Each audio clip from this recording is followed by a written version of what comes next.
When we made the Amish noodles, we were messing around because we didn't know.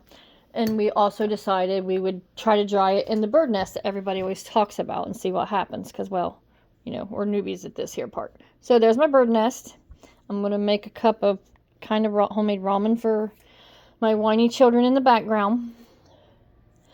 So 1 cup of water. And then I got these here chicken bouillon, however you say it, cubes. 1 cube per 1 cup, which don't seem like a lot, but whatever. I usually don't use stock, but that's big batches. I ain't wasting a whole quart of stock for 1 little batch of noodles. So anyhow, here's my cube. Pop that in there, get it boiling, and then we're going to pop the noodles in and see what the noodles do, and then we'll get the approval or the failure from the kids on homemade ramen. Boiling real good. Popping the little noodles in. I'm clearly going to have to use more than that. I just want to see what happens to these ones. Does it clump? Does it separate like the little dry ramen things? You know, I don't know. So we're finding out.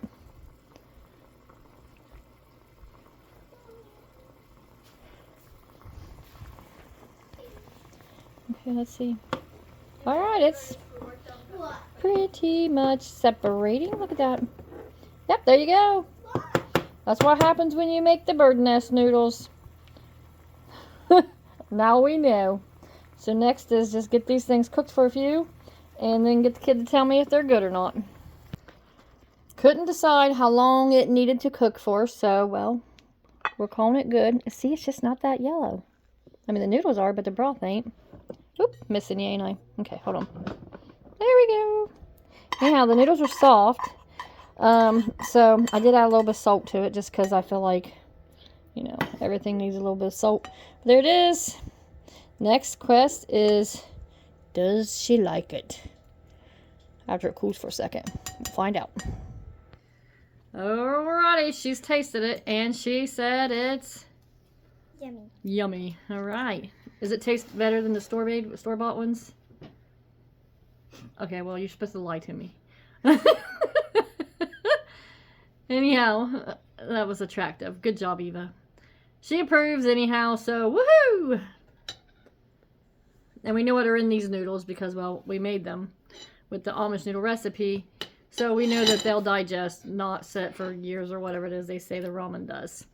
So kid 1 approves. Kid 2 said I'm not allowed to show her face, but she wants to taste them. So let's see.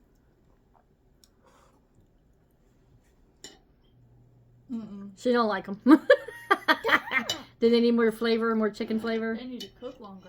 Well, maybe that too, but I was running out of broth. Otherwise, it's not that bad. But... Okay, so cook them longer. So do 2 cups when you're making them. That way they have more broth to cook in because, well, they got a little dry, see. So, lesson learned, but then the egg nest noodles do fall apart.